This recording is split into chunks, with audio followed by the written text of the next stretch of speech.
All right, well, Yeah, we'll talk more. sorry to interrupt the conversations, but good morning and welcome. This is the third in a series of 5 lunch and learn events that we're doing across the New River Valley. We're excited to be here in Floyd today and appreciate you all taking time out of your busy schedules to be with us. We are keeping these fairly informal. We really want them to be interactive. We want it to be a genuine discussion about the topic of overdose and opioids, addiction in general. And what is most important is that you all give us that feedback, share your perspectives, give us some thoughts about how we can work collectively to address this ongoing epidemic that is plaguing our communities, including right here in Floyd.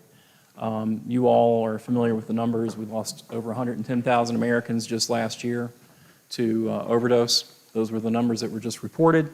My guess is the actual numbers are much higher than that. But we know that there are challenges. We are all doing work within our own shops to do what we can to move the needle a bit in a positive direction. But I think we also recognize, too, that no single entity or organization can handle this all on our own. And so the regional approach that's being taken through the Ecosystem Recovery project that you'll hear about here in a moment is really the way to move this thing forward and to really have an impact, because there is no silver bullet to address this. And I think the more that we have these conversations, the more we recognize that there are just so many layers that impact what we're up against. So we're glad you're here.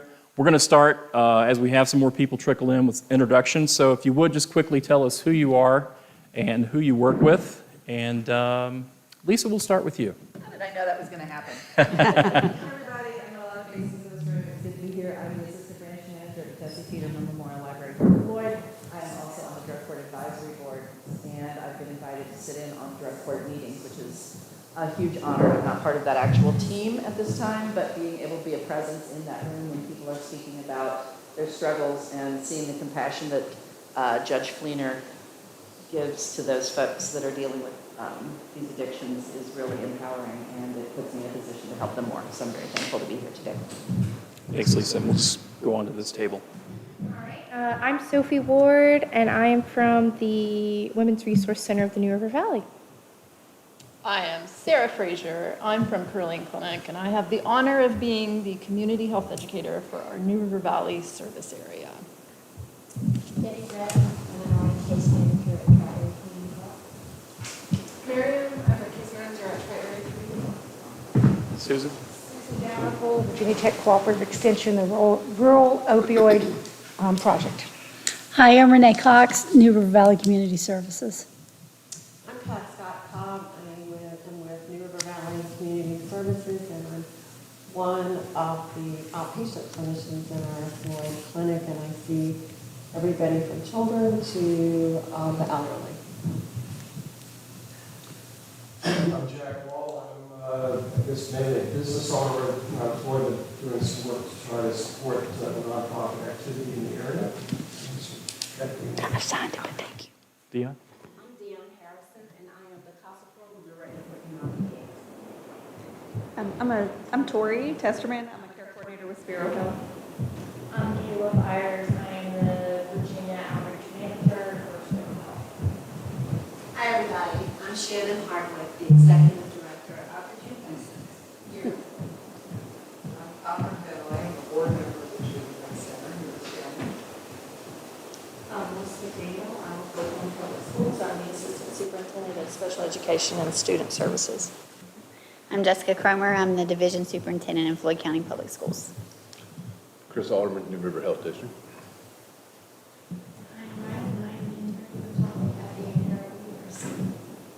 I'm Holly Lesko. I'm Director of Community Health at the New River Valley Regional Commission. So Holly's going to help me co-facilitate this discussion to kind of keep us on track, to get us through the day, because believe it or not, 2 hours goes by pretty quickly, especially when we have lunch involved. So lunch is free, but the catch is you have to give us some feedback and engage in conversation with us. That's how you earn your lunch today, okay? And I'm Mike Wade. I work for New River Valley Community Services. I think I know pretty much everybody in here, just because I've been around a long time. But we're glad you're here, and really do hope that you'll take time to share your thoughts, your feedback with us, give us some ideas, maybe things that we haven't thought about before.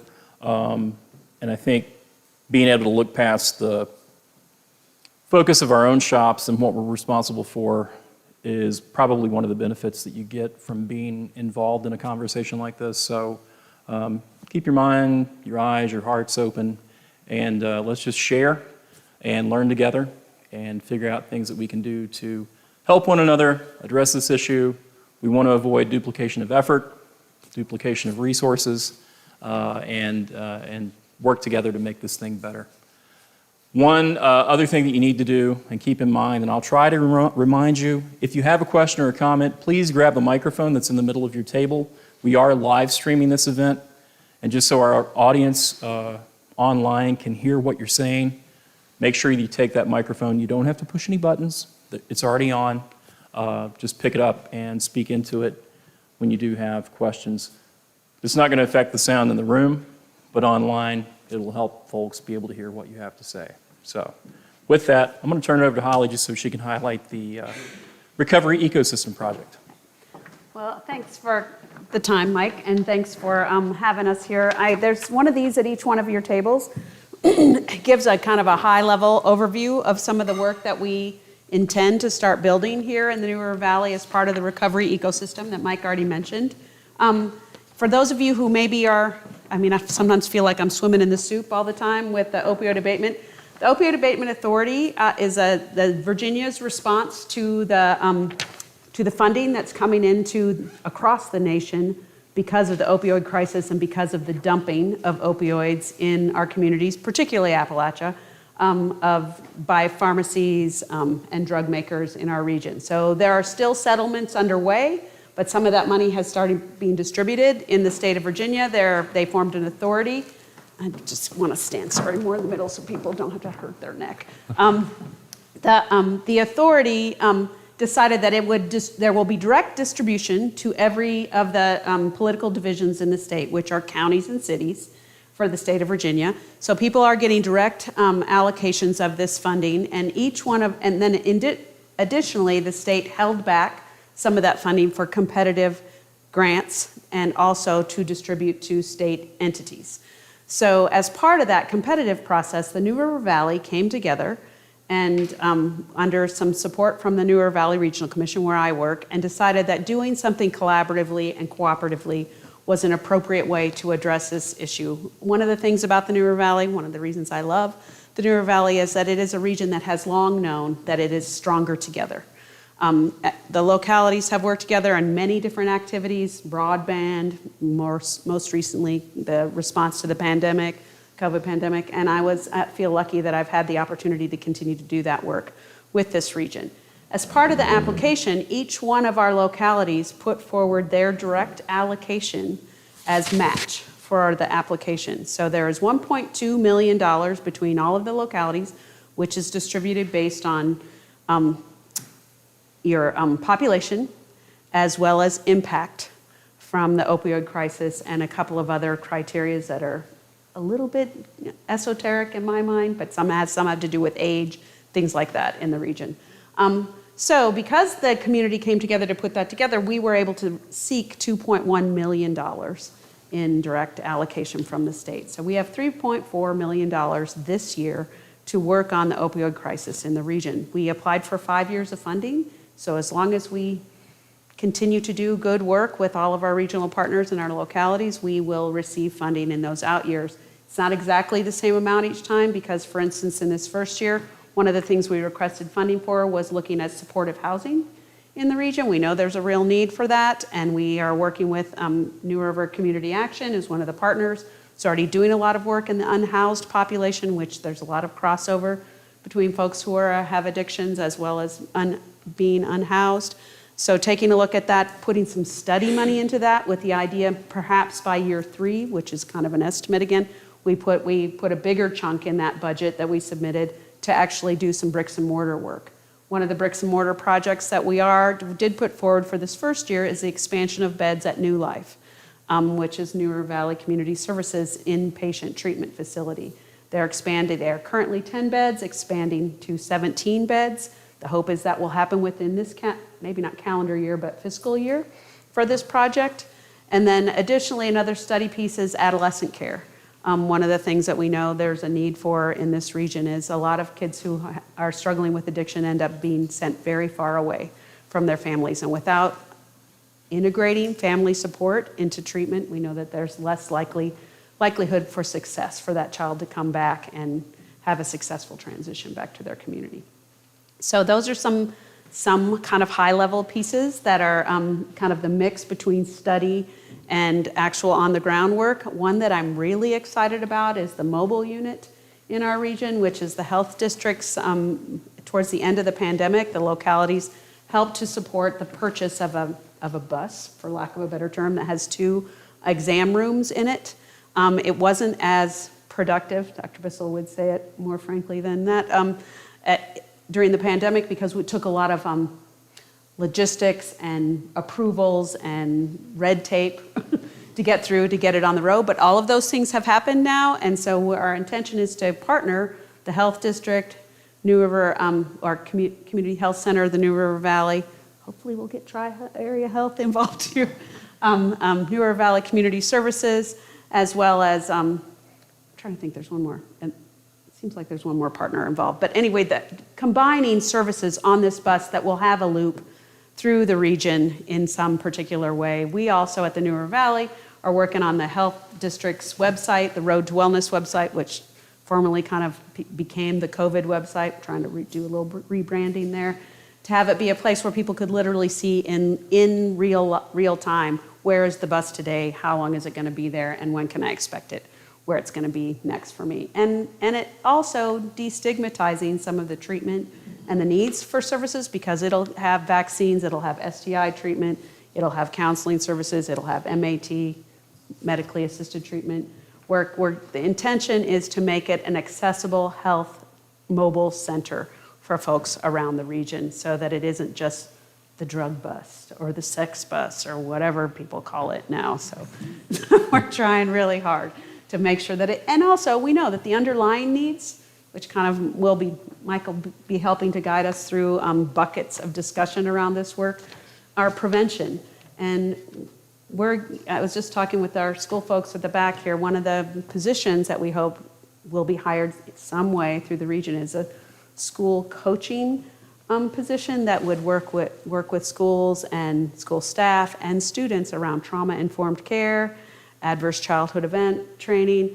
It's something that NRVCS was doing a lot of in pre-pandemic, and then between funding drying up and the fact that it was really hard to get back into schools, that stuff wasn't as available. Those folks will still be doing it, but we also understood during the pandemic that having somebody who's outside of an agency or the school system that can help bridge those conversations in the same way that we tried to bridge when it was time for vaccines, a trusted voice, a troubleshooter, somebody who's been who understands what's going on and isn't necessarily responsible for your paycheck, might be a good person to talk to and help us get some of that stuff coordinated. So there's lots of other pieces in here. You can kind of read through some of it. We're still in the process of gathering information, which is one of the things that Mike said, that the reason we're doing some of these lunch and learns. On August 30th, the leadership team, which includes each of our local governments and the major regional organizations that are involved in the funding of this, will come back together. We will be sharing the things that we've gathered from these pieces, like what specifically is a desire and need in Floyd, as well as how Floyd sees their participation in this regional effort, and as we did with Pulaski and Giles, and we will continue to do with Montgomery and Radford. We do need everybody to be part of this. As Mike said, this is not somebody else's problem. Every time we have losses in our community of folks who, through addiction, not just always through death, but also through not being able to access recovery services in ways that are appropriate and easy for them, that's a loss for our entire community. So understanding this as all of our concern is one of the things that we're going to be doing with this project as well. So we hope that you will all see ways for you to be involved, from prevention through treatment through harm reduction. We want to make sure that everybody has access to information, and we want access to your expertise and passion here in Floyd. So with that. All right. Thank you, Holly. Any initial questions for Holly about the project? Renee? Hey, Renee, could you hold the microphone, please? Yep, because my hand Sorry. Okay. Holly, you said you were very excited about the brick and mortar project at New Life with the expansion of 10 to 17 beds. Are you physically going to put something as far as adding like an addition on the building and or just remodeling what's already on site? What my understanding is that New Life is right next door to what used to be New Horizons, and New Horizons has now moved to the main facility in Radford. So they are going to be remodeling New Horizons to be an inpatient treatment. The beautiful thing about that is that it doesn't require building a new structure, but there is remodeling that needs to be done. And it also leverages the staff that's already there at New Life, since it's right next door. So it isn't something that you have to create a whole new set of staffing for it. There may be some expansion of staffing for sure, but not, another facility completely far away. Thank you. For those of you that aren't familiar with that site, New Life, got a lot of news. It's good to be new. Yeah. New Life is the inpatient residential treatment facility that NRVCS, our agency's had in place for a number of years. New Horizons is a crisis stabilization facility for folks with acute mental health issues that is literally just next door to New Life. And so New Horizons will be moving very soon to the Radford Center, which is downtown on West Main Street, around the corner from the main NRVCS clinic, which also houses the 401 Peer Center, and around the corner, the Crisis Center that just opened last year. So New Horizons is around from the Crisis Center in that facility. And so those beds that were in Fairlawn will now be converted and give us the capacity to expand New Life, the substance use residential treatment program. Jack? So what is the age range that are being served in those treatment programs? Those are for adults 18 and up. 18 and up. Which is why one of the reasons we're taking a look at doing some study of adolescent treatment opportunities.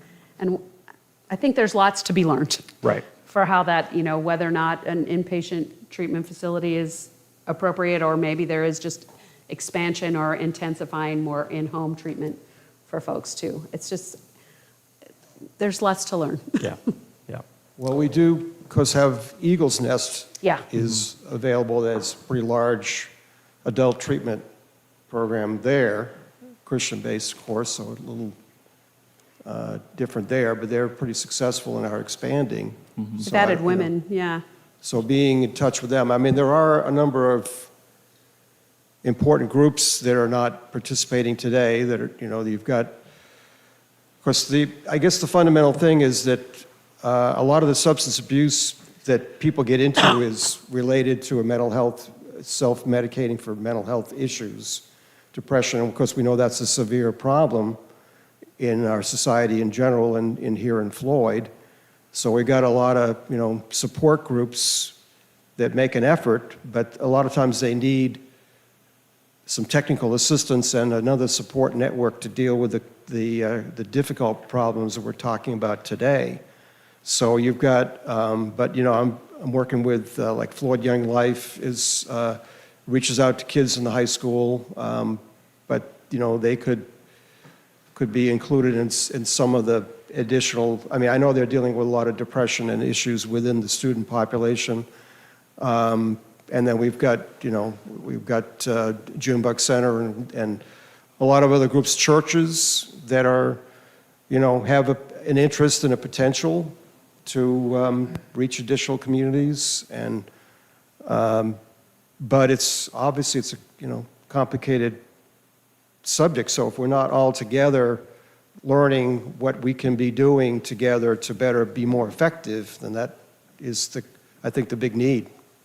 For sure. One of the biggest pieces of this regional project is the work to try not to silo our efforts. We know, to Mike's point, we don't want to be duplicating what other people are doing, but the work is so vast and broad that I would beg to find a way that you can't be involved, no matter what way you want to be involved. There's just more work that needs to be done across the board in all of these elements. And certainly Eagle's Nest is a partner in this, and they have been involved tangentially in the process as we are building the proposal.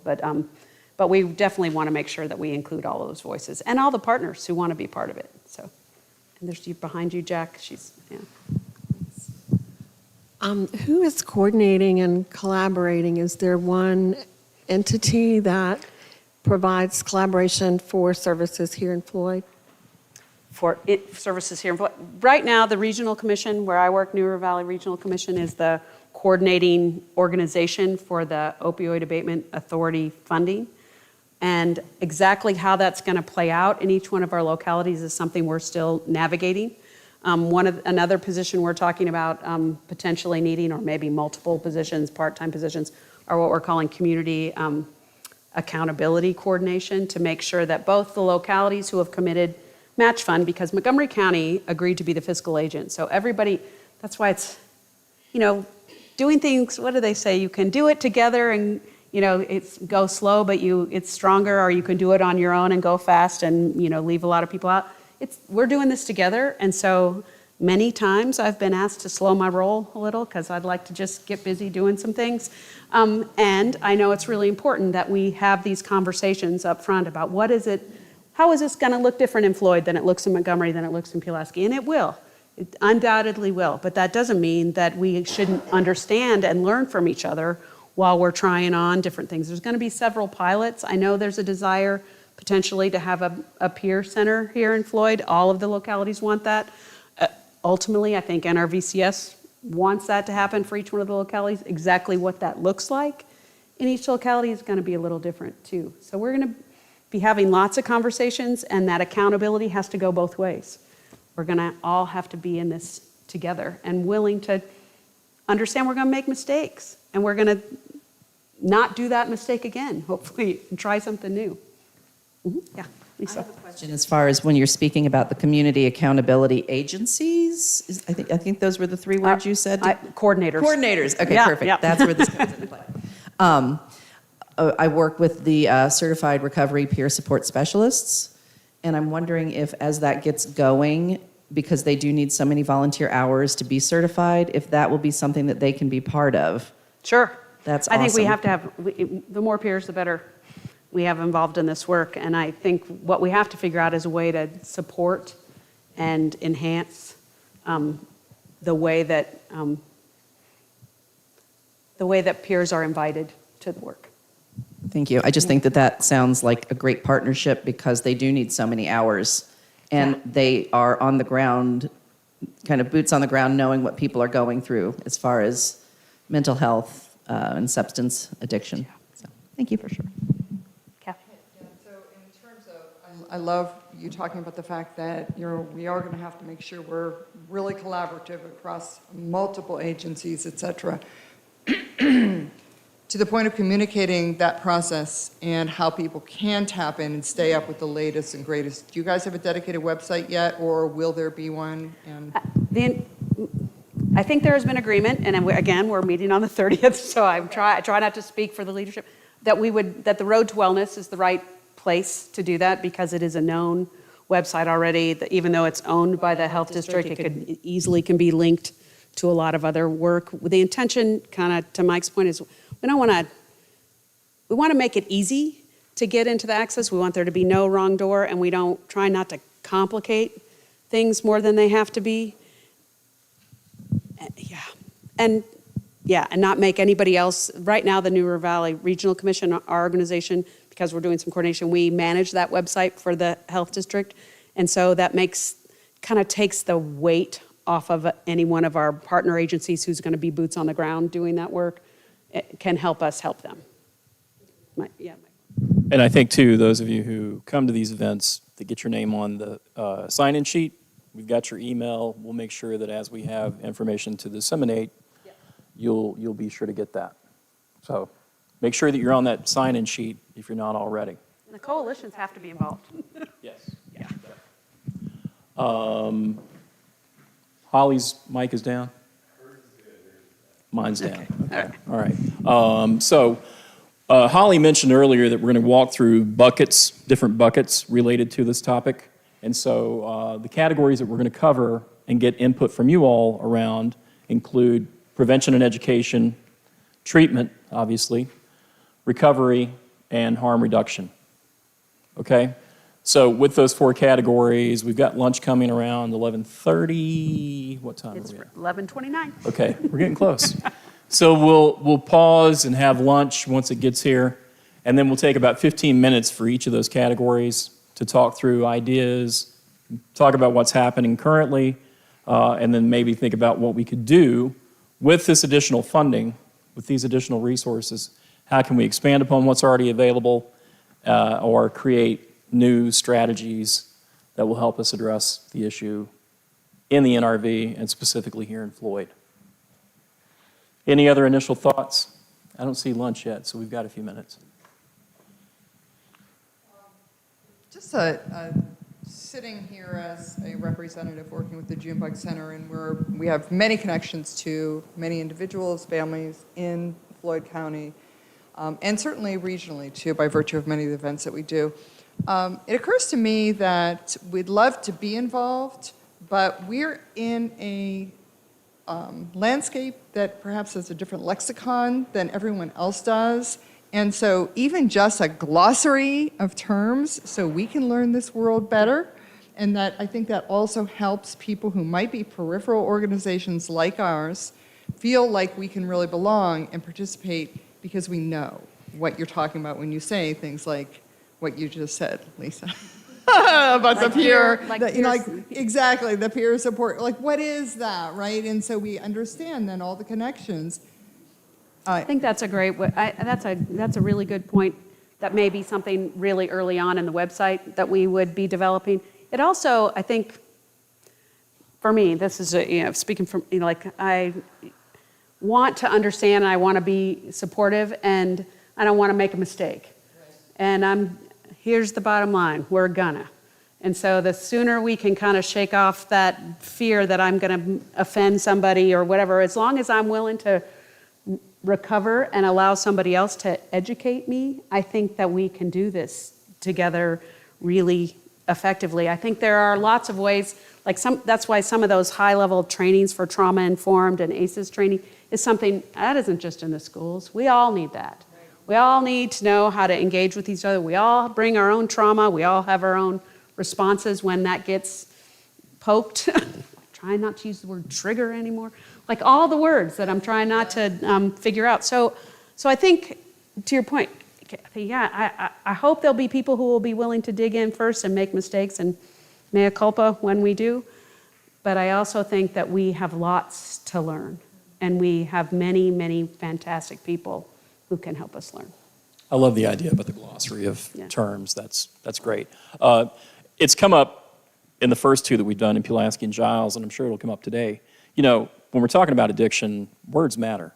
The language that we use is incredibly important because the stigma is still so very real around this topic. So we do need to be mindful of the words and phrases that we use to talk about this topic.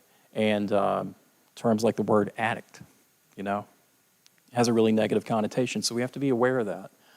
In some circles, that's just a real turnoff.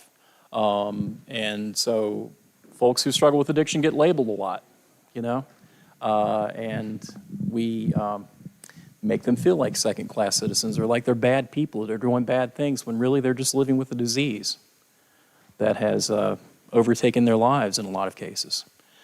And 2, we know that this is generational in many cases.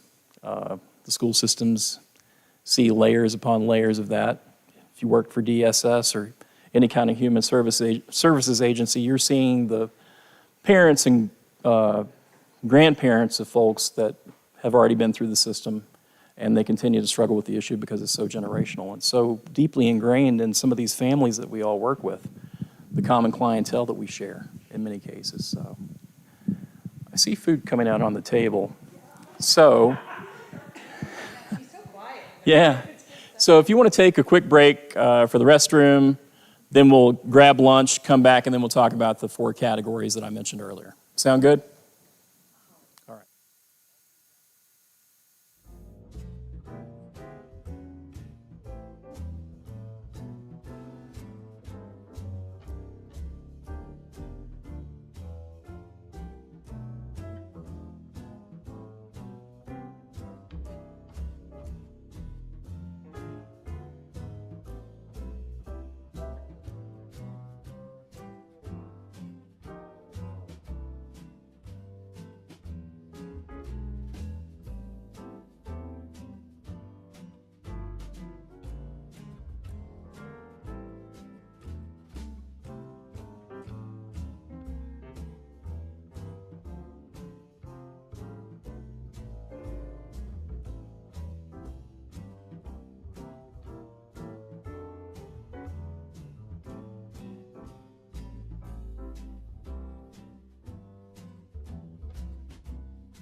All right, well, we're going to start back up with our discussion.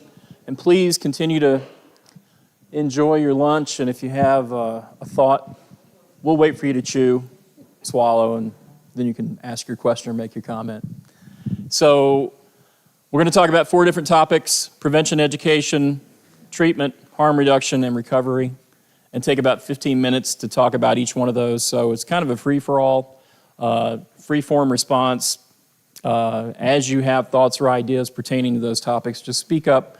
Be sure to take the microphone from your table, though, so we can hear you on the live stream, okay?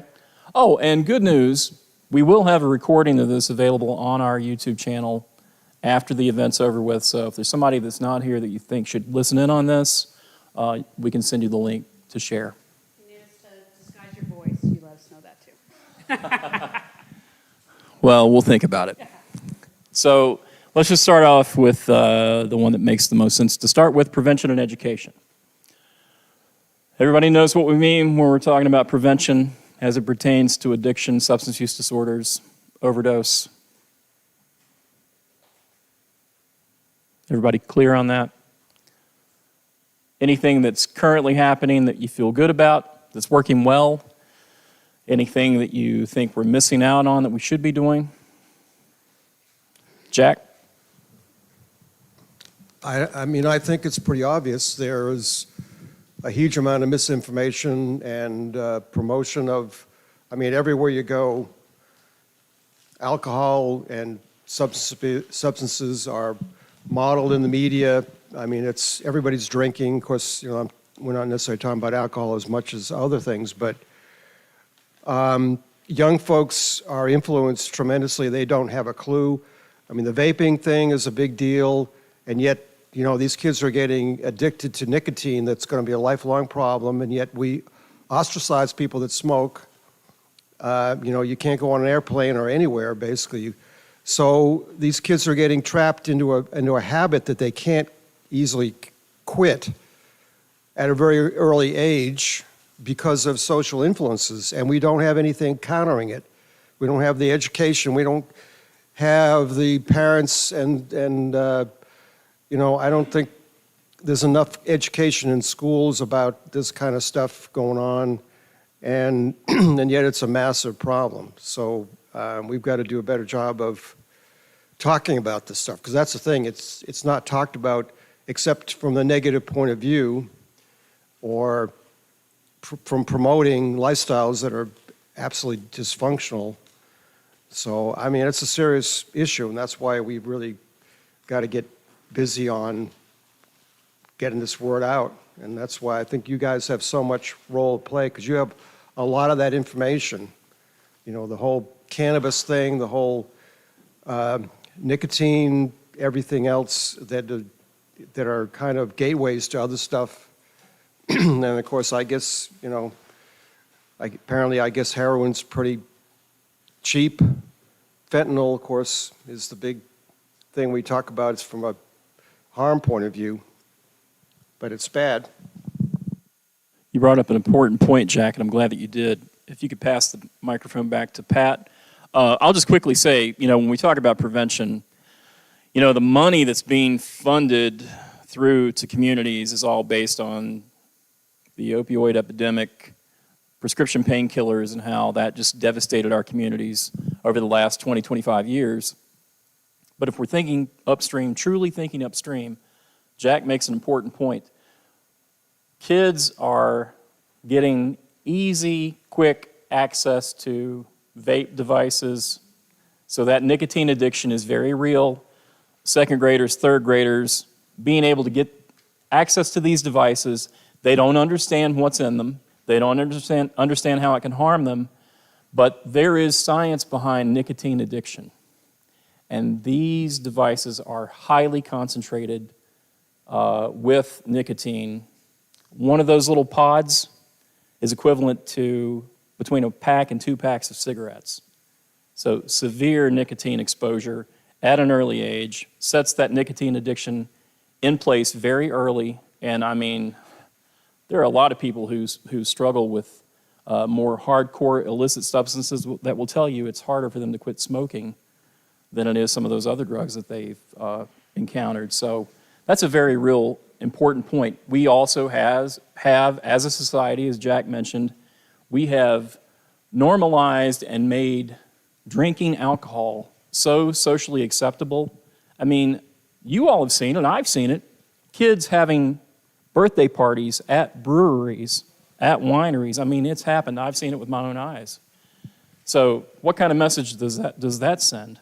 That we have to go to a brewery or a winery to celebrate a child's birthday? I mean, that's where we are as a society. So when we talk about addiction, obviously fentanyl is enemy number one because it's so lethal. You can't smell it, taste it, see it, and it can kill you. So rightfully so, it should be enemy number one.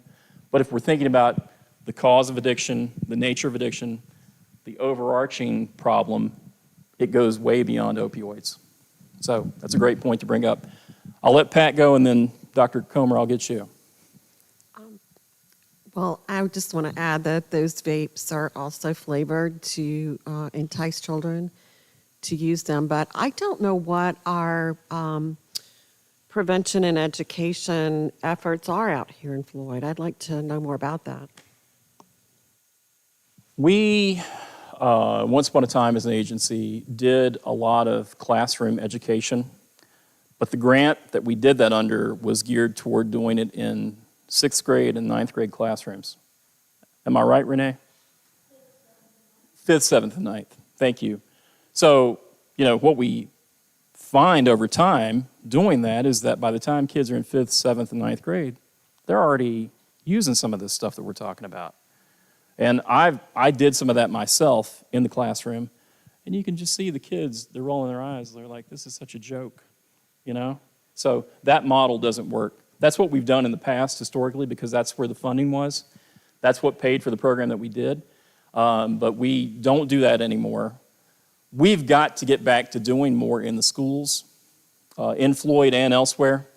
But then COVID-19 came along and really threw things in a whack. So I think it's going to be a reset. I think it's going to require some rethinking of how we do that effectively. But the classroom model, the DARE model, it just doesn't work. Just say no, it's a joke. It's a joke. It doesn't work. So we've got to rethink that. Maybe through this funding we can start to take a harder look at that. Dr. Cromer. Need for that to be more than just on the schools. As you clarified my point so well, Mike, when you shared the response that some students have, it goes that generational piece. You know, we can educate students, but then they go home and hear a different story. We have shared prevention materials on vaping and gotten dissertations back from families about how much they didn't appreciate that there's nothing wrong with vaping, and we were telling their children that it was, it was dangerous. So it's not just that education piece. It goes much further into society, as Mr. Wall was pointing out, and the way that information is shared about the dangers of these substances that start so early and then can lead to much more dangerous substances. Things during COVID, which you all know that we had a lot of pushback during that too. And Dr. Bissell and I would talk, she goes, right message, right time, right messenger. And we're going to have to be thinking about that with all of our prevention work as well. I mean, I'm not going in the schools. I can maybe talk to teachers, but I'm not even, no kids are going to listen to me. And we need to be having conversations about how do we get, our community college, our two colleges. We have fantastic resources here with young people who can be inspirational opportunities for modeling for students in our classrooms. We also know that they're, as Mike was saying, just say no. It's like dare ya. You know what? I get that feeling a little bit when somebody just tells me, no, not now. So I just think we have to be careful about demonizing anything, and also be careful about how we have the message, and also be willing just to keep showing up even when people say, I'm not right now, because maybe in a couple of weeks or in a couple of months or a couple of years, this is going to have to be a continuous model that we don't get our feelings hurt when things don't go well the first time. So. This might be modeling the first mistake, because this might be under harm reduction, but I figure it also could fall under education as well. So I think a lot, especially because I love being in the rural environment, and my daughter lives in Philadelphia. She's 23 right now. She's recently told me that they have like fentanyl testing strips that are easily available. Like, these are 20-year-olds in any setting that have access to them, and I'd never heard of that. And I'm saying, is that getting out to our community, or is that just the major urban markets? In the same way, then, she told me she had Narcan that she carries. And so I said, I'm going to go over to CVS and see if I can get some Narcan. It's $80 a shot. Now, all right, thank you. See, I've been educated. All right, so. No, that's a great point, and there are fentanyl test strips available. I know a guy in the back that's got some. But I will tell you, just from my perspective, that over the last 5 years that I've been working directly in prevention at NRVCS, I have begged to be able to use some of our prevention funding to purchase fentanyl test strips because they can prevent death. And if that's not prevention, I don't know what is. But there's been some pushback on that. But that's important because if you've got someone who is actively using, or maybe they're taking something that they're not sure about, which fentanyl poisoning is a real thing. Overdose, that term gets used a lot, but there are a lot of people who are dying from fentanyl that don't know what's in there, and they're taking a counterfeit pill, something that's disguised to look like something else. We have a colleague at NRVCS that you all have probably heard her story now. She had a son that was 20 years old, took what he thought was his Xanax. It was fentanyl. Killed him. So that happens all the time. But if we had fentanyl test strips more readily available, which Chris is working on, that would at least give folks an opportunity to test the substances that they're taking before they ingest them to know whether or not there's fentanyl involved. So, Chris, you want to talk some more about that? So I do have a couple things. The first one on the prevention piece, like I literally grew up 1.5 miles down the road here in Floyd on Shooting Creek Road. And we were talking, I mean, it was a little different back then, but, you know, in my time here of going to Floyd Elementary School and Floyd County High School, and again, this was a long time ago, but there were basically the 3 options for kids in Floyd. It was drugs, Jesus, and sports. And for kids who don't have those things, who don't have those interests, you know, or of the others, then drugs is the easiest path to go to fit in, right? So for me personally, my story was I used drugs to fit in with people. And I'm a big advocate. I love what Holly said about getting some other college students and stuff involved, because if peer support works for adults, then it's probably going to work for kids too. And I think that's going to be a piece. The mindfulness piece is really important. I think that's a big movement that's happening, especially in the schools, because, you know, for me, even personally today, I've been in recovery almost 20 years. And the thing for me is that I have to have a reason not to want to do drugs. You know what I mean? I have to have a life, and I have to feel good enough about myself to where drugs don't really seem that appealing anymore. And I think that if we can get that across the kids somehow by allowing them to be themselves, we're going through a whole shift. I don't know if y'all can tell or not, but COVID has made people become more self-aware. They're taking less bullcrap off of people, and they're becoming more independent.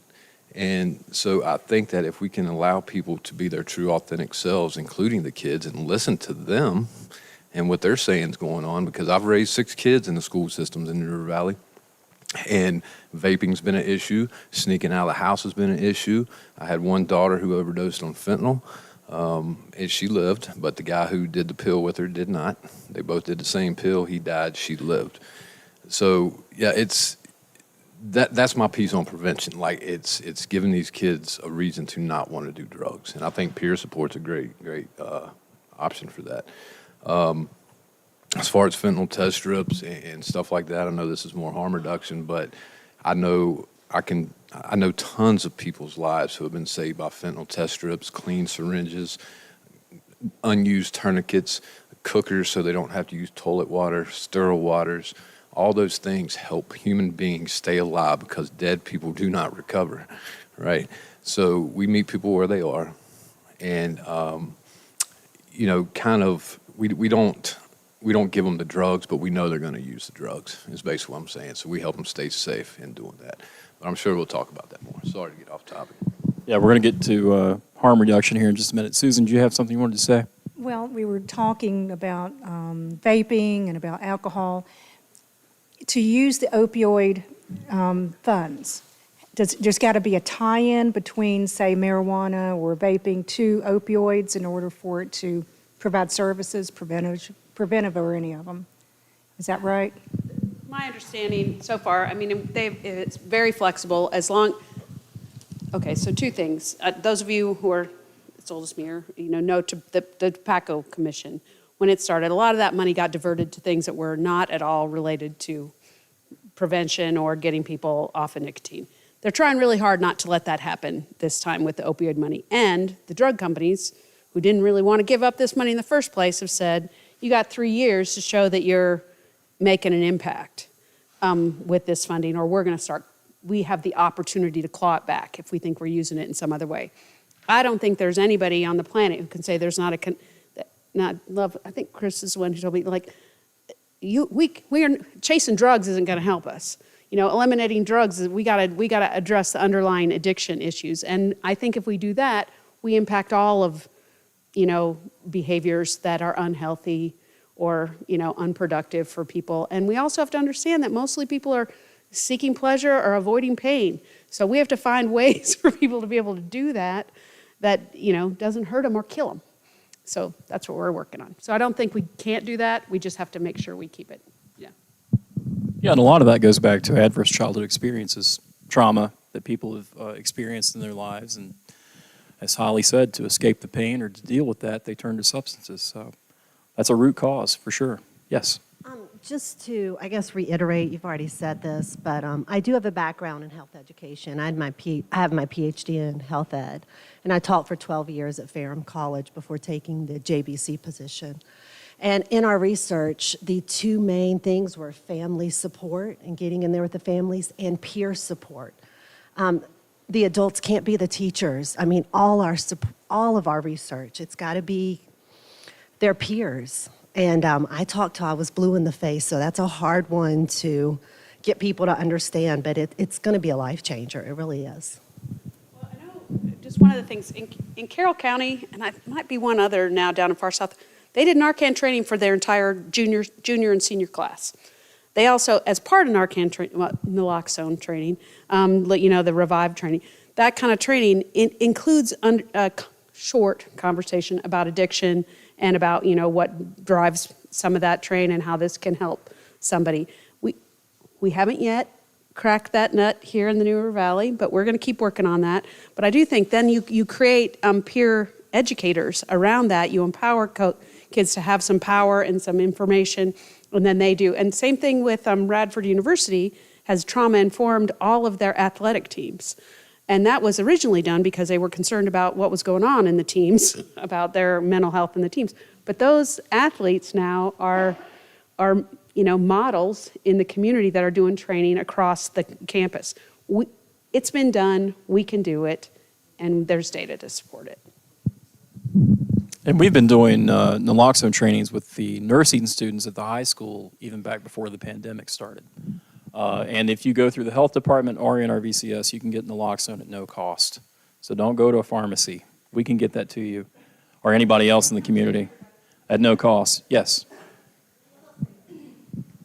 I just wanted to echo, as a fairly new prevention educator, that the value of having young people involved in education and prevention conversations is extremely important. I will be honest, I just graduated from college less than a year ago, so I bring a young face to the table, and just a few presentations. I don't do substance abuse prevention, I do sexual and domestic violence prevention, but I do think that they do go hand in hand, absolutely. And I think that has already been valuable, just to have that connection that I can build with students. Along with that, I am from the Central Virginia area, and we actually had a program at my high school where high school students could be trained as peer, not so much supporters, but just resources for younger students, and they would go and do what they called playground visits with as young as elementary school age. I know you mentioned that by the time you get to 5th grade, they're already involved in these things.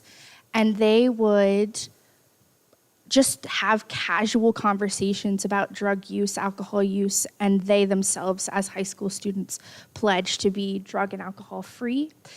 And by saying that to those students, I think that makes a huge impact on them. So programs like that exist, and it's an option. I don't know if anything like that exists in the New River Valley yet, but I do think that it's possible to get, you mentioned college students, but even high school students involved, because that benefits both age groups. Well, it came up, and thank you for sharing that. It came up in the event like this that we did in Giles just last week. You know, a lot of this stuff that we talk about is really about developing relationships and strengthening relationships and making people feel like they're supported. So yeah, programs like that are great, especially when we can match up young people with younger people to model behaviors. It's about promotion of protective factors and reduction of risk factors. We'll leave prevention and education there for right now, and we'll merge on over into harm reduction since we started to talk about that. That includes, obviously, naloxone education and distribution to community members. Fentanyl test strips are another form of harm reduction. You all have probably heard about xyloline, the animal tranquilizer that's showing up in a lot of stuff now. It's causing like some really severe like skin lesions, infections. It's being mixed with fentanyl and other substances, and death, yes, sadly. But that's making its way into the New River Valley, unfortunately. The good thing is there are test strips for that as well. But I think it goes back to the point that Holly made earlier. You could chase all the opioids, all the other drugs out of our society, out of our communities, and we're still going to have those underlying issues. Okay? So it's not about putting a bullseye on opioids necessarily. It's really about trying to address the issue, the underlying causes of addiction, and why folks are in the condition that they are. What makes them sick? What makes them live with this illness? So, harm reduction. We know that naloxone's out there, readily available, at no cost. If you don't have it yet, you should. Everybody should carry that. You should have it on you at all times because you never know when you might encounter someone that's overdosed. And then the other thing to talk about is increasing access to test strips. And then obviously the elephant in the room that sometimes with harm reduction nobody wants to talk about, syringe exchange, needle exchange, providing people with clean equipment to use if they're actively using, because we know that if they use intravenously and they use dirty needles, the likelihood of developing things like hepatitis C, HIV, AIDS are far more likely, and the rates in our catchment area in this region are off the charts with hepatitis C and HIV, just unreal.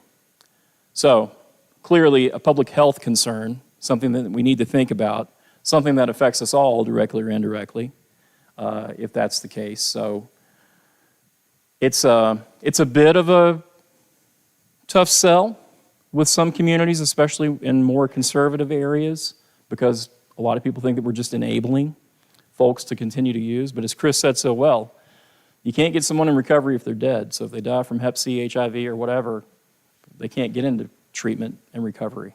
So we got to make sure they've got the tools to stay healthy and stay well. I guess I have a two-part question. First, I want to ask about syringes.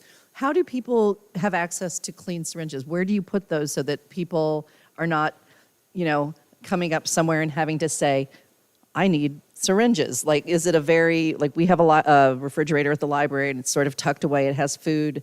You don't need to talk to us. You just go get what you need. How do they get these syringes? So,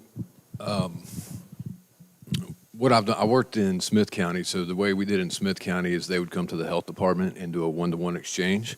So we had all the syringes there. They'd bring us back 120. We would give them 120. That's a month's supply.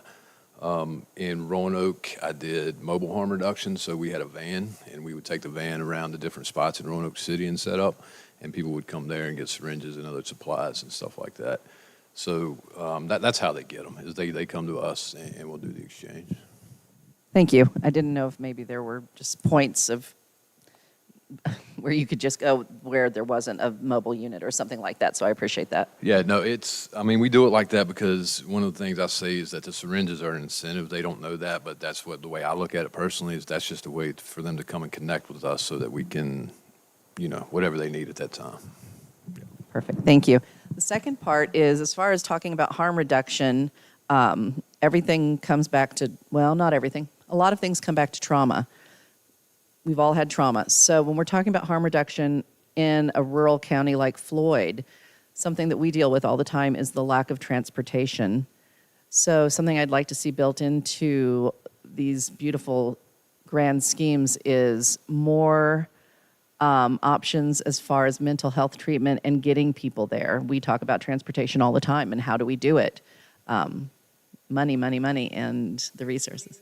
Built into this, some on-demand transportation, working with New River Valley Agency on Aging, who already does on-demand for medical rides, but if we can expand that to make it available to people who are trying to get to work, trying to get to treatment, trying to get to maybe a court-mandated something, we're doing, sometimes, and trying really hard to make sure people can stay in recovery, and that isn't a barrier to staying in recovery, as well as some prevention. We also have some funding built in there for what TDOs, temporary detaining orders. When police pick people up who are having a crisis of any kind, then they are required to stay with them in the ED. We don't have a lot of beds to where people can go, and sometimes that person staying with them might not have access to resources to be helpful to that human at that time. So trying to build in some social services, some social work folks, some training for police officers as well as ED staff, so that we can, be a more supportive space if we really are trying to help people get into recovery. There was not to derail too much, but if you haven't read Raising Lazarus by Beth Macy, I recommend the book. She has made a good pivot from, talking about from dope sick, about what got dumped on us, to now the whole journey is harm reduction. I mean, as humans, we need to be on a harm reduction journey. And one of the things she said, if you were in cancer treatment and if you decided to not stay in cancer treatment for none of your family would abandon you. They might be upset at first, worried that you're going to do it, but nobody's going to. That happens all the time with folks, and folks go in and out of treatment. Same thing with people who have diabetes, things if they're not managing their health well, families can get angry, but they don't typically abandon you. And that's the piece that I think we have to put on our hat about disease and say, yeah, we can have feelings and we're going to have judgment. It's who we are as individuals, but we have to remain present and in relationship with folks. So every way that we can build opportunities for relationship for us, as well as people who are in recovery or actively using, is the path to a recovery ecosystem. It's the only way we get there. So, Jack?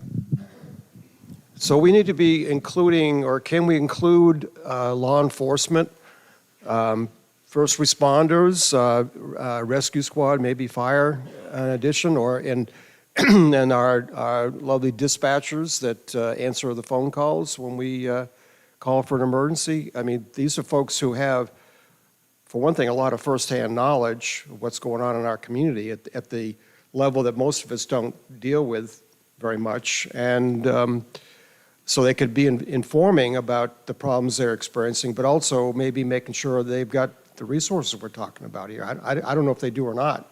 I mean, are we providing them with, do they have Narcan and all that stuff?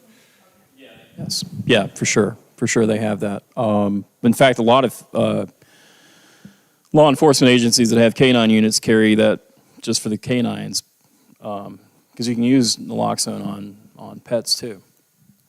So yeah, they've got that. I mean, let's face it, first responders, EMTs, law enforcement, they see this stuff day in, day out. They deal with it all the time. But they're responding, They're being reactive, not proactive in their approach. And so it behooves the rest of us to take the proactive approach to this issue, because they're dealing with what's there, as do a lot of our agencies.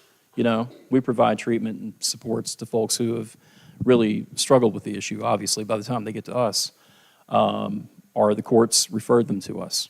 But there's that approach, and then I think the other side of it is just trying to get ahead of it. Again, being upstream, thinking about this upstream, thinking about the root causes, seeing it for being more than just opioids, the stuff that Jack brought up earlier, the point that Holly made earlier about how we view a disease like cancer and a person's right to seek treatment, stop treatment, return to treatment.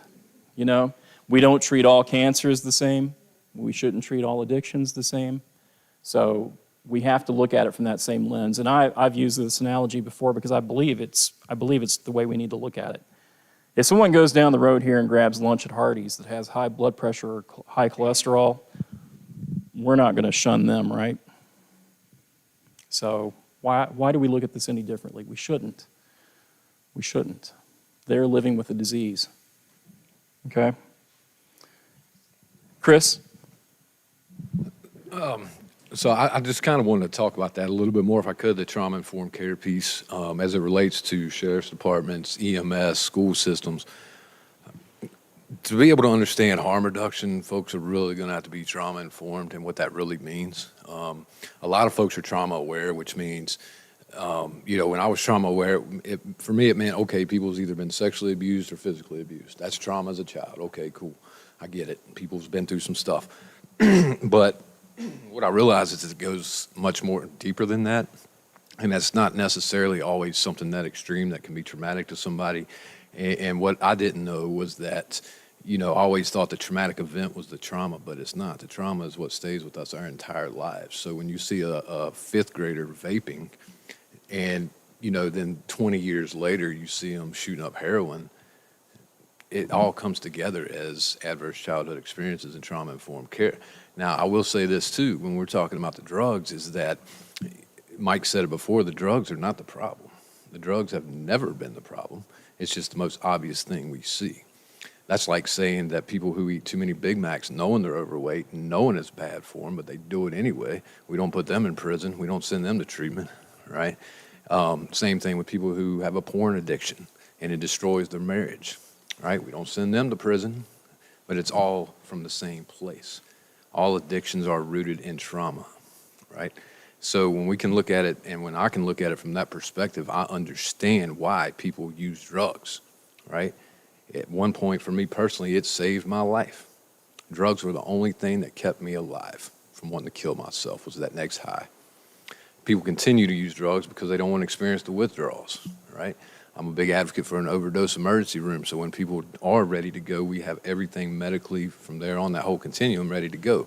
Because people who use drugs do get treated like crap in most of the emergency rooms that I've been at, including myself. I get kidney stones. I had to sit for 7 hours with a thing in my arm. I took it out and walked out. They called the police on me to come to my house. And I've never shot drugs in my life. And I know how it made me feel, right? So, we're talking about a lot of stuff here. We're talking about the innocence of kids. We're talking about grown adults. We're talking about communities. But the bottom line is that until we understand the why, we're not really ever going to know what to do, right? And if it's predictable, then it's preventable. And so we know that kids are going to do things. They're going to experiment things. But if we have somebody there who cares about them in a way that they may not be getting at home, then it's going to change. And I'm not saying we got to be moms and dads and love them in some weird way. Really, all we got to do is just have that connection. But I'm getting way out of whatever here. Sorry. Thank you for sharing. Dion? One thing about harm reduction, I had a friend that lived in Washington State. She said they have areas there that a person, if you're going to do drugs, so they won't do drugs alone, they go to that safe space. And as long as they stay in that safe space, there's no questions asked about what they're doing or anything. And then once they see that that person is okay, they let them go and about their own lives. But she said it's really she says it has made an impact because once people are ready, they go into treatment, but they're not treated like trash on their way to getting there. So is there anything that we can do in this area to help people be safe, so they won't be taking these drugs alone? The phrase, or I guess the term for the type of facility that Dion's mentioning is often referred to as a safe injection site. And those typically have like medical professionals on site. They tend to happen in more metropolitan areas, Philly, New York. They've got those, and it is a place where someone that's actively using can go in, get a clean needle, be observed. They're not alone. Because let's face it, a lot of people that die from overdose or fentanyl poisoning, they die because they're by themselves. They have no one there to call 911 to provide naloxone. So it is a death of isolation, which is a larger, more overarching issue around our societies and some of the problems that we all face and deal with. Isolation, social isolation is a huge, huge issue, especially in a rural community like Floyd County, where you're not closely connected to your neighbors. It's not walkable to get from Czech or Willis to downtown Floyd, right? Where you can be around groups of other people. So the isolation piece is huge as well. I don't know where I was going with that, but safe injection sites, I think is part of the pitch that we have to make in harm reduction for this area, is to provide those kind of supports and facilities for folks to do that. The mobile unit could be potentially maybe a place where that could happen, maybe. I don't think in year one. Not in year one. Yeah. Yeah, so, the safe injection site, I've been doing harm reduction for 2 years, and that was a hard one for me to really grasp. But, I went up to Baltimore and talked to some of their folks up there, and I'll just be transparent. Like, the safe injection sites are not popular with people who use drugs because it feels like a trap. But that's the case anywhere. That will change in time with consistency if they decide to stick with that. I don't know that would benefit a whole lot in the rural areas just because everybody knows everybody. You know what I mean? So as soon as somebody sees them going to the safe injection, it's like, well, there's so-and-so's son's grandnephew's uncle's brother's cousin over there that went to the whatever. Like, that's just how it works around small towns, But I think that anything a community can do to provide a safe space is going to, and schools, I think, do a great job of that. I think that, again, I'm a big trauma guy. Like, trauma's my thing. I don't shut up about trauma because it's that important to me. But I think that if we can get people to understand the why, then it'll change a whole lot of stuff. And we do that by looking at our own biases. You know what I mean? Like, I was anti-MAT for a long time because I did an abstinence program for 16 years. I'm like, you're just trading one drug for another. Well, no, that's a human being who has found a solution for their problem right now, because drugs are more of a solution for most folks than a problem. Any other thoughts around harm reduction before we jump over to treatment? Anybody? Lisa? I think I have more of a comment about everything that's being said, and I think it's also important and valid, but I also think that we live in a society where there can be so much pushback. And so I'm speaking from a place of working in a library or seeing some of the events that have happened in our small county in the last couple of months or whatever. And I'm thinking about safe injection spaces and how that does fulfill such a need. But I'm also thinking about the pushback, and it's not always from a majority of people. It's from a loud group of people sometimes. And just being ready for those reactions. And that's a little scary. It makes me feel a little shaky even just talking about it. And how are you guys, if you go forward with things, do you have these conversations and say, something could potentially happen and we have to be ready for this? I think it's just part of the ongoing effort to normalize this thing and to not keep it in the dark and to bring it out into the light and talk about it just as we would cancer or any other chronic disease. And we would want someone living with cancer to have all the resources, all the support, access to services they could get, right? Well, this is the same. Pat? I just want to echo what Lisa is saying, because there is a very loud voice out here that is very conservative and will approach the government to come after your funding. And so just being aware of that, I think.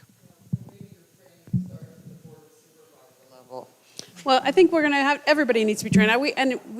We all need that training. But I also think, too, that's how we design this, so there'll be some pilots. So we plant where there's fertile ground first. We show some success. We talk a lot about that success when we're out there. I mean, we just have to meet people where they are, but we don't expect to leave them there. So the intention, I think, is to try to keep trying to have these conversations and, you know, talk even if your voice shakes when you know that what you're saying is truth. And yeah, I don't think it can happen the same way everywhere. And not everybody needs, kind of to Mike's point, not everybody needs the same things. And if we can show that we didn't, you know, ruin the playground by doing needle exchange in Pulaski or wherever we get to do that first, I think we talk about that. And we get our boards of supervisors to talk about that at their meetings. I mean, it's, you know, we just need a lot more voices to be having these conversations. And I know back there's school. Yeah. Just going to ask if you have plans to partner with DSS. I was thinking about particularly foster care placements that are a result of an opioid addiction or any other type of addiction, because I'm the foster care liaison and I work with a lot of those kids too. So in both, I guess that goes back to the prevention part and in this section that we're talking about too. And Chad was supposed to be here, but he had something come up last minute and couldn't make it. But we had representation from DSS at the Giles event last week, and clearly they see the same things that DSS sees over here. And I think she said, the director over there said like 98% of their foster care cases are a result of a family that's struggling with substance use. And I'm sure that's no different here. Kind of put this program with those families and children specifically? I guess that's kind of what I'm asking too. Training, I think, foster parents receive training, and I'm sure they get some trauma-informed training, but the idea would be that maybe there could be some training, additional training around that, but also circling back like NRV Cares, who does parenting classes and things like that. They've now started the Resiliency Network, and it didn't start it, but I mean, they're managing that work now. And she's doing a ton of trauma-informed care. That's the intention to do. I know that's not the whole answer, but kind of to Chris's point, if we don't start with some of that kind of baseline education of just understanding of how we engage with each other, that is a piece of it. But and we are working with the DSS agencies, each of them too, because they, not just children, but adults. They're working with folks who are, having issues within the system or need services, and how do we wrap in those services around, because they can provide some services sometimes in ways that we need to make sure we're doing. So, System in the regional jail, and I work with the parents of some of the children, and there might be both of the parents are in the jail and the grandparents raising them, but we have a parenting class there for them, as well as we've trained foster parent. I think it's a combined approach.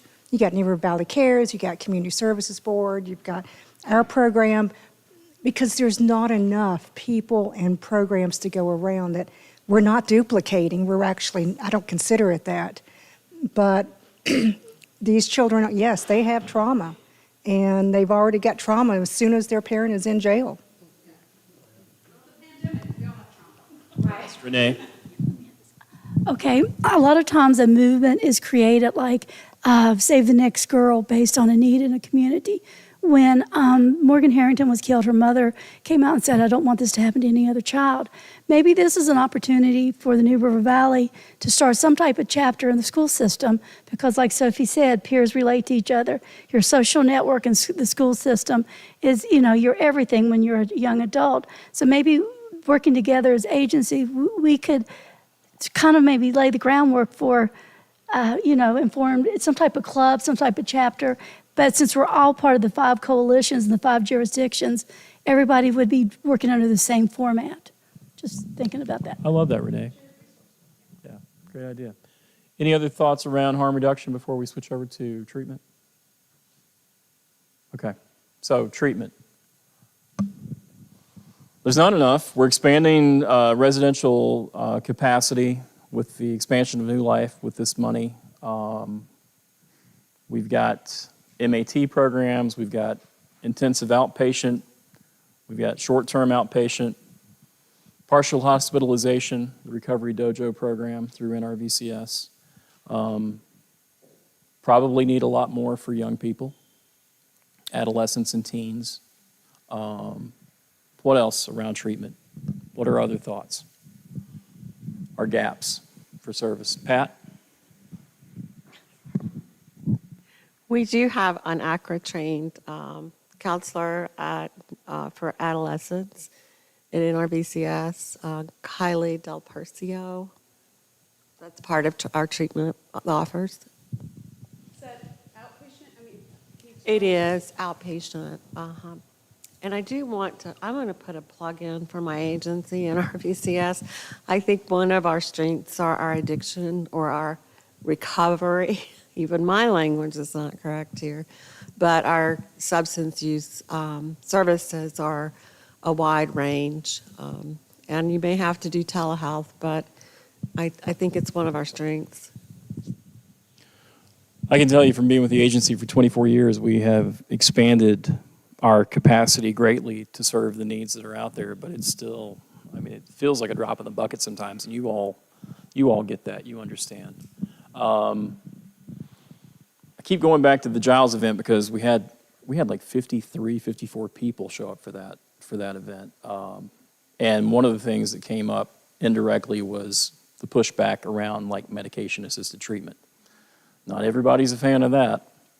Not news to anybody in here, I'm sure, but as Chris mentioned earlier, you know, a lot of people think that MAT is just trading one substance for another.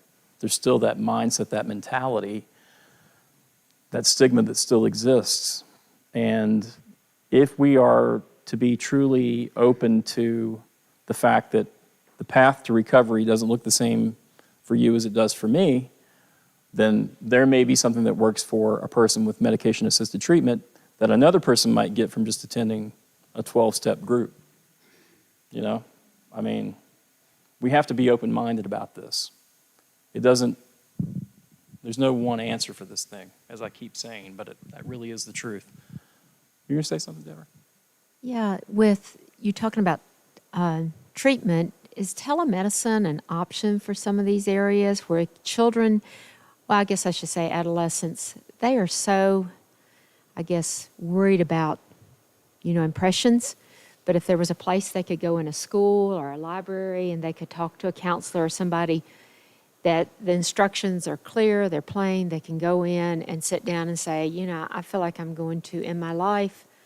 I feel like I'm going to use. You know, I've got a lot of peer pressure. Are those options that you guys are looking at, somewhere we could do that in the future?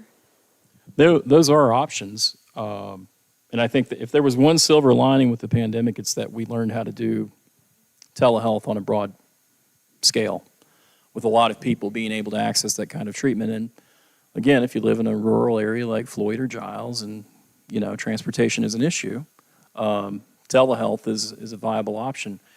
I think there are some parameters around that have been tweaked with the pandemic kind of in the rearview mirror to some degree. But I think more options like that would be incredibly helpful. Jack? When people call 988, what kind of options are they getting from there for making that phone call? 988, for those of you who aren't familiar, is now the National Crisis Line. Used to be the National Suicide Prevention Lifeline. That was a 1-800 number, but about a year ago, the feds switched that entire system to 988. So if someone calls 988, ideally they're supposed to be connected to a local resource. And in our catchment area, those calls usually go to our crisis services. There have been some snags with 988, and I think they've been pretty open about that. It's a new venture, you know. It's a new system that's being implemented, so it's not completely perfect at this point. It's still relatively new, but ideally that's supposed to be how that works. Someone calls 988 or texts 988, and get routed to a local provider in their community. And that could be a mental health crisis or a substance use issue. Melissa? I was just going to add to kind of answer your question a little bit about the school and what do we do. All of our school counselors, our school psychologists, and most of our administrators are also trained that if a student makes that kind of comment at school, we immediately do a risk assessment. We have a protocol that we go through and have to kind of make a determination whether or not they're at high risk, and then we do, move forward with access or whatever we need to do, taking them, even if we have to take them ourselves sometimes, if a parent doesn't come and take them, to be evaluated more seriously. So there are systems in place at the school. When anyone makes that kind of comment, we act pretty immediately. Thank you for adding that. Any other thoughts around treatment? I'll tell you, one of the biggest challenges right now is workforce. Just having people to fill those positions, to do the work, to provide the services. Behavioral health, substance use, mental health has been affected just like any other industry. And so we are struggling with capacity because we don't have enough people to fill the roles to provide those services. And a lot of the folks that we've had around for years are aging out, retiring, and unfortunately they're not being replaced by college students who are looking to pursue this as a degree. And one of the things that did come up in Giles too was the access to medically assisted treatment. People, not only are sometimes people think medically assisted treatment isn't something people should do, but also we make it really hard to get to it. People have to leave the county, leave the region to get to methadone or buprenorphine treatment. We have trouble getting clinicians who are willing to do it. We do have our community health centers, typically like Tri-Area, I don't know. Do you guys do medically assisted treatment? Dr. Gento. I know they do at the community health center too, and people were saying, well, we have to be careful about how we do that. People can sell it. And they're like, well, you could get a shot, this one shot that lasts for 30 days. And they're like, yep, that's what we do. So, I think the thing is to get ourselves educated about what it is and what it is not, what a methadone clinic is and what it is not.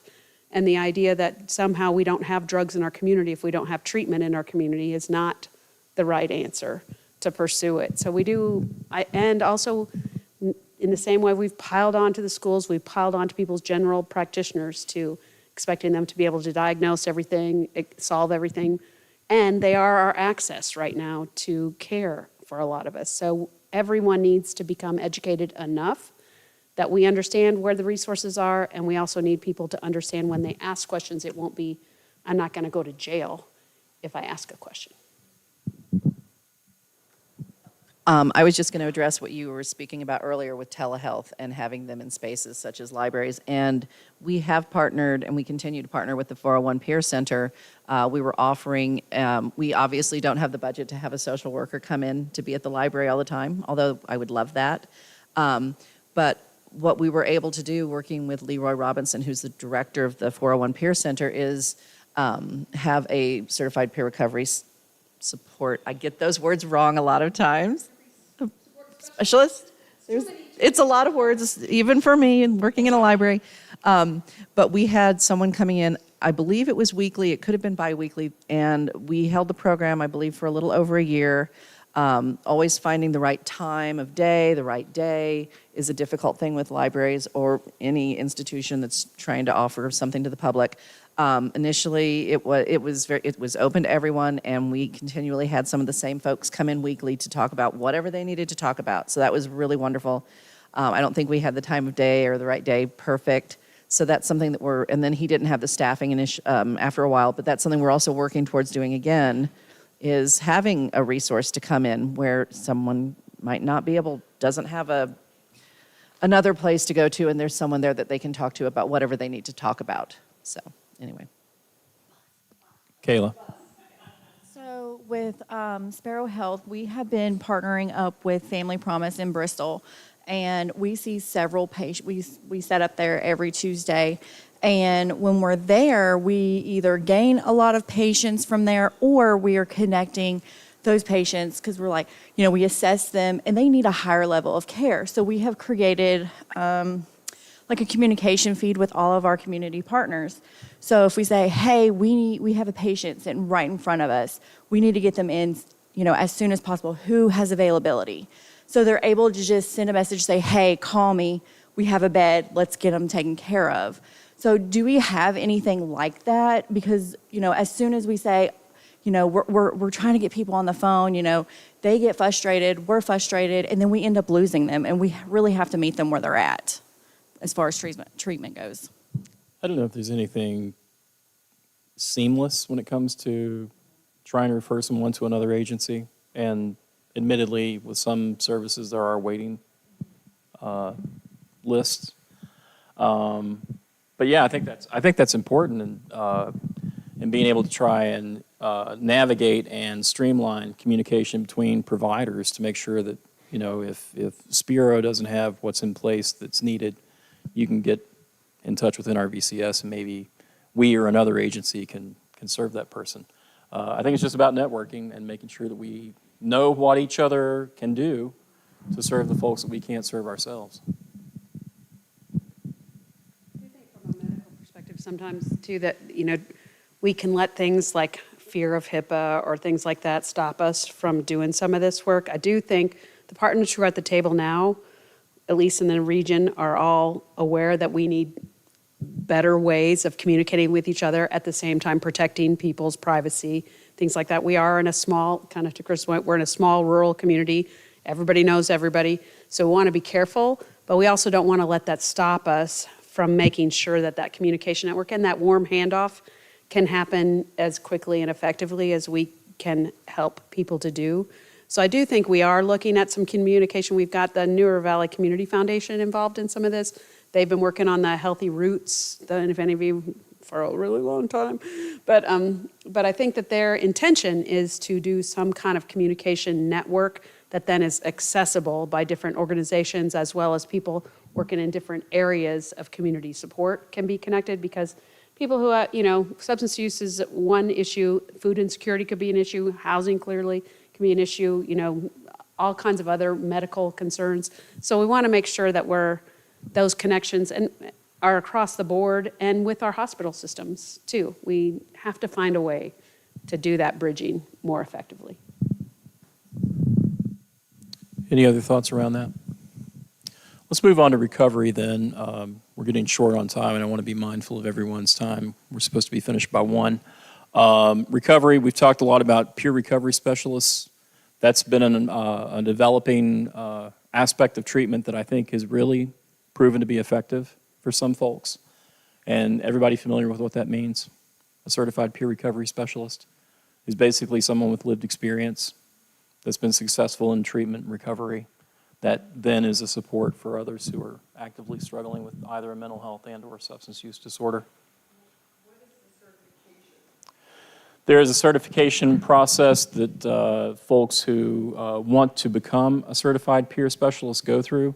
In Virginia, it's facilitated through DBHDS, the Department of Behavioral Health and Developmental Services.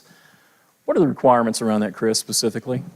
So it's a 72-hour training, and so we do the 72-hour training, and then it's 500 hours of paid or volunteered supervised experience in the field. So working somewhere like 401 or volunteering there, or other places, and just a little. I'm going to throw this in there. If you can do that, if you can help provide supervision for peers, that's great. Like I know the drug courts and stuff like that. But then after the 500 hours, then they'll take a state exam, a board exam. So they're actually, we're certified through the Virginia Certification Board.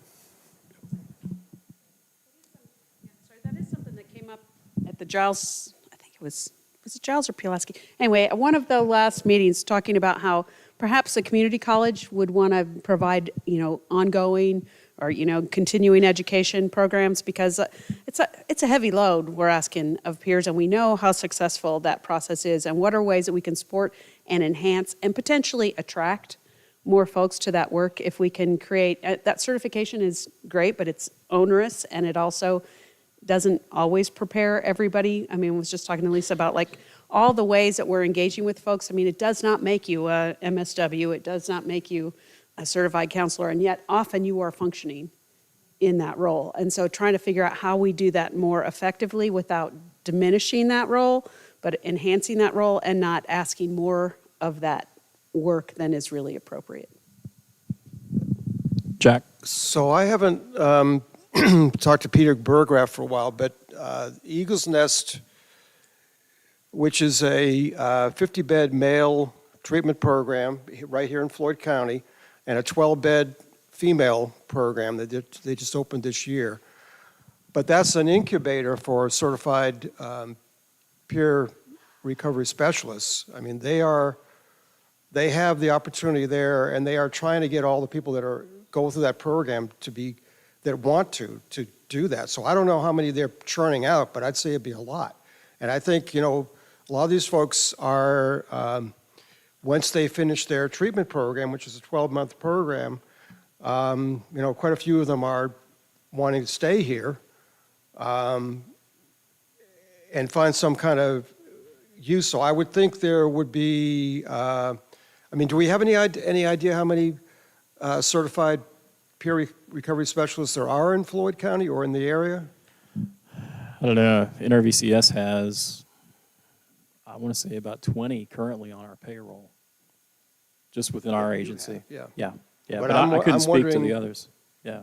I'd have to ask Peter Burgraff how many they've got now, because I know the last year they had about a dozen of them or something, but they have expanded, I think, to encourage more of that to occur. I do know that the Eagle's Nest was at the Giles meeting, because they for some reason, couldn't attend this one, but they were at the Giles meeting, and she did say they are training more peer recovery specialists than anybody else in the region, and maybe even in the state, because of the number of people. It's just part of their recovery program is to go through the peer recovery training. So I think because they also work outside of there, and there's a new thrift shop in Christiansburg that they're running. Anyway, I think you're right, Jack. I think there's a lot of people that are getting trained through their model, and we just need to be plugged into how those folks can be supported, maybe outside of Eagle's Nest, if there's a desire to do that too. There has been some leeway in making it allowable for agencies that employ certified peer specialists to actually bill for the services that those peer specialists provide. But admittedly, that's not at the same level that like a more traditional type therapy or counseling billable might be reimbursed at. So funding is also an issue, to be able to fund and pay for those positions to bring people on board. As valuable as they are, you've got to be able to pay them a livable wage. Susan? Is there anything in the works for dealing with prenatal mothers or with mothers that have children that want to go into recovery because they're scared if they get targeted, where they go and they get, their regular checkups, their children will be taken away once they're born, or mothers that want to stay in recovery but want to go into recovery center with children? Priority population for providers, and we recognize that the concern there is that if someone who is pregnant or has children that also struggles with substance use, they worry about losing their children, losing custody of their children. So that's a very real issue, and I don't know if there's an easy answer for that. It is, that's tough. That is a tough one. On at Virginia Tech for that Right. population. Right. That hopefully some of that data will be out. Yeah, if you get my Coalition Connector newsletter, you should have seen something about that at some point in the last month or Smith County two. is also looking into having a facility for that. Yeah. So in addition to certified peer specialists finding ways to support people in recovery, I think the other issue that a lot of folks in recovery run into is the criminal charges that they've sustained in their time with drug use and incarceration, legal issues that follow them even in recovery that maybe prevent them from being able to get the kind of job that they want, to get housing, access to transportation. Those are also huge barriers for folks in recovery that often can inhibit their success long term. So I think one of the things that I would urge you to do is to learn more about how folks are challenged by those and how, as community members, we can advocate for policy change, policy revisions to make it a little easier for folks who are in recovery that do the work, that get to that point to where they're ready to take on a new chapter in their lives, to give them opportunities to be successful and to have the quality of life that they deserve. Because they, figuratively speaking, are still handcuffed quite often by their past and not able to maybe obtain the kind of lifestyle and reacclimate to the community in a successful way. And sometimes the places where people can work who are in recovery are also the places where people are still actively using. And so it makes it really, the cycle becomes really problematic. So we're working with businesses too to take a look at how do we create a recovery appropriate space in the workplace as well as in our communities and in our schools and all of that. So I think these are things we have to think about. It isn't, we make it so hard, to do this work. And so trying to understand where those bumps are and where the barriers are, and then figuring out ways to address them without just piling on to the same people who have, the social services, the schools, the NRVCSs of the world. We all have to become more educated about where those are and how do we do things. One of the things that the project manager will be seeking to kind of manage, because it's a lot of moving parts and pieces to do this work. Also, our hope is that they'll have some policy background, because that's a piece that often gets set by the wayside. And Governor Youngkin has put some things in place that make us think that there are ways that we can make some changes at the state level too. Even in syringe exchange work has changed from a couple of years ago, where you used to have to get every local government and law enforcement to sign off on getting syringe exchange. That's no longer required. Dr. Bissell will be the first one to tell you still need all those people on board, and she's not going to do it without inviting people to the table, but she's not going to let that stop her from doing it where there's fertile ground to do it. So. When you're talking about charges that people might have had against them, and I don't know enough about policy or charges, but have you ever thought about expungement clinics? Because that is something that's happening depending on charges. That could be another layer of this, where we work with people for their charges to be expunged so that they could go forward in their employment. Just a thought. Definitely. I'm totally uneducated about it. So I think but I do think it needs to be part of the conversation for sure. Yeah. You all probably know that one of the conditions with folks going through a drug court / recovery court is they get their charges dropped if they successfully complete that program. And again, that model doesn't work for everybody, but that is one step in the right direction. Any closing thoughts? I know we're running out of time. Any final thoughts? Again, if you've got your email address on this sign-in sheet, Holly will make sure that you're up to date on what's happening with the Recovery Ecosystem project. Jack? Oh, okay. Again, thank you all so much for your time today. I hope this conversation's been helpful, maybe opened your eyes to a few things you hadn't considered before. And just know that we're going to continue the conversation. And that's the way we make an impact on this, is to talk about it, to be open about it, and to share and to grow together, and to approach this from a standpoint of understanding, compassion, empathy, and love. That's the bottom line. So thank you all. Enjoy the rest of your day.